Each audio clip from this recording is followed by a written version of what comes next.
brought to you by Encova Insurance, encircling you with coverage to protect what you care about most. Visit Encova.com to learn more.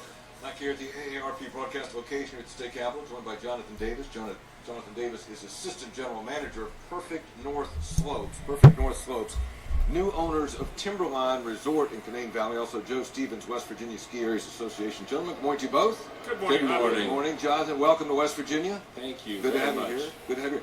This is a family-owned company that has been in the ski resort business for a number of years. What attracted you all to Timberline? Which is, by the way, has gone through bankruptcy, did not open this year. You guys have bought it. You're going to reopen it. We're going to talk about the improvements. But what attracted you to Timberline? We've heard wonderful things about the terrain over the years, and the vertical is just the next step up from the type of terrain that we have in the Ohio River Valley.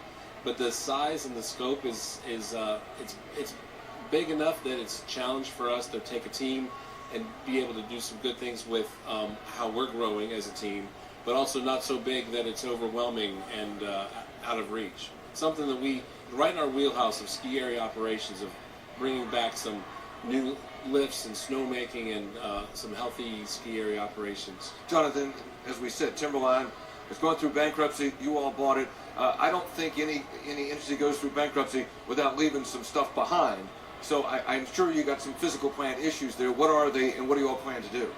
There are some issues. We don't know exactly what had happened prior to us being on site, but it looks like there's some maintenance issues that have been overlooked in the last number of years. We want to, number one, take a hard look at the chairlifts. We've had the chairlift manufacturers on site in the last couple of weeks. We're looking hard at making plans on removing at least one of the lifts and at least installing at least one brand new top to bottom lift, which will put a lot of confidence back into our guests who would hopefully return and give us a new look. How do you get them back? Because it's closed this year. It's closed. So how do you get those people back? It is. I think that we're going to just reach out and invite them, tell them this is the new Timberline, and we'll increase. You're going to keep the name? That's our plan, to keep the name. There's a lot of for as much history that it's had. There's a lot of passion around Timberline, and I think that the name is recognizable. And there's a lot of family history there's been some really good memories. We want to reignite those good family ski memories again. Joe, what are your thoughts about the new owners? What I've just heard from Jonathan makes us quite excited about having a new lift at Timberline. Timberline offers some of the best skiing terrain in West Virginia. We've got a resort open in the Canaan Valley right now, Canaan Valley Resort. So they're still coming to the area. But the buzz that is out there, the excitement that is out there within the industry itself is, okay, Timberline is not open this year, and it's good to hear that the name, because there's a lot of sweat equity out there for Timberline and for people that really love that terrain and that skiing and snowboarding that's available there. But just to hear that Timberline's going to keep that name and what their plans are right now, that word's going to get out there. And from Washington, D.C. to Florida, to the state of Florida, they will return because skiers and snowboarders want new terrain, and that's what's going to happen. Joe Stevens, West Virginia Ski Area Association. Jonathan Davis, Assistant General Manager of Perfect North Slopes, new owner of Timberline. I find it compelling that you're a family-owned company. It's not some giant, venture capital firm that's going to come in and strip this stuff out and disappear. Right. So I'm hoping if you're in, you're in. We are in. We're in 100%. We have grown the business over the last 40 years. Give me an example. How much? From what to what have you grown? In Indiana, or just in general? It was a farm with cows on the hillside to 250,000 skier visits in the Ohio River Valley, not including our tubing operation. We've reinvested year after year after year. Even in our worst seasons where the winter has been shorter or more difficult, we've reinvested into the people at the company and also the infrastructure. Where's the business headed? Because it's obviously changed from just everybody would just do downhill skiing, right? And then it was snowboarding. There's tubing. How do you all envision this resort being? What do you envision? What's the trend? The trend seems to be a more well-rounded Four Seasons type interest. We are new. Mountain biking is new to us, but we understand that there's a significant draw to Tucker County. So we're really interested in the festivals and the mountain biking that we could showcase the mountain and all of its the benefits year round, not just the skiing and snowboarding. But with the 100+ inches a year that you get in snow in that area, that's unheard of. We really think that it's a gem. Speaking of that, Joe Stevens, West Virginia Ski Area Association, the winter so far has not been great for resorts. You would admit that. But tell me, what are the resorts doing? Well, right now, the unseasonal temperatures, like you said, Hoppy, has not been the best thing, but we were able to make enough snow to stockpile the snow. What the resorts did early on, instead of opening a lot of trails with a little bit of snow, they opened up the quality of snow. They were able to, and they made a lot of snow, and they were able to withstand what's been happening recently.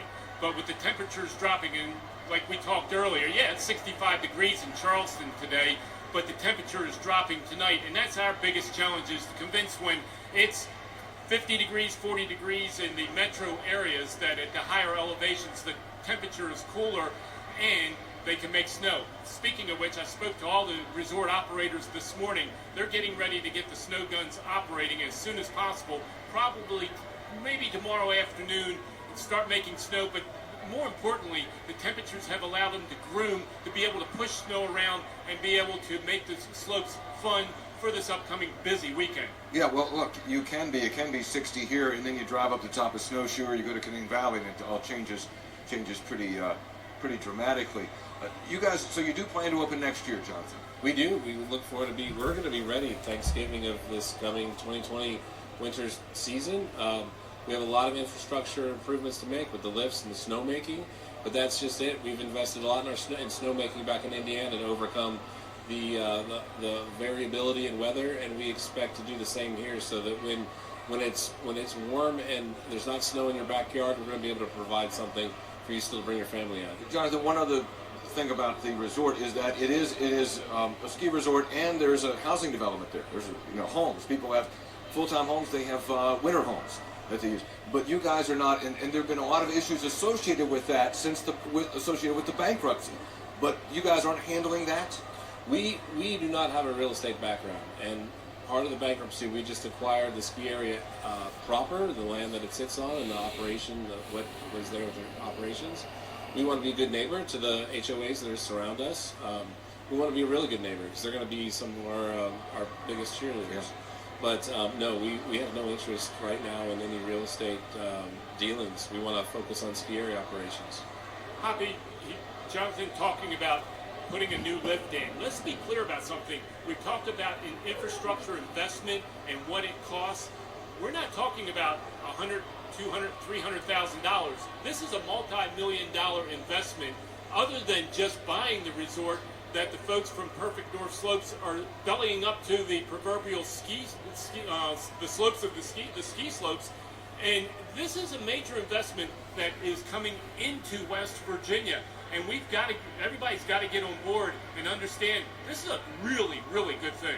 Joe Stevens, West Virginia Ski Area Association. Jonathan Davis, Assistant General Manager of Perfect North Slopes, new owner of Timberline. Jonathan, welcome to you and your company to West Virginia. Thank you, Hoppy. We've been treating you okay? Oh, hospitality's been unbelievable. We feel like family. Well, you are, and you take that and you use that to the people that come visit Timberline. How about that? Absolutely will. All right, man. Good to see you. Good luck. All right, Joe, thank you. Hoppy always. All right, man. We'll take a break and come back. We'll be back live here.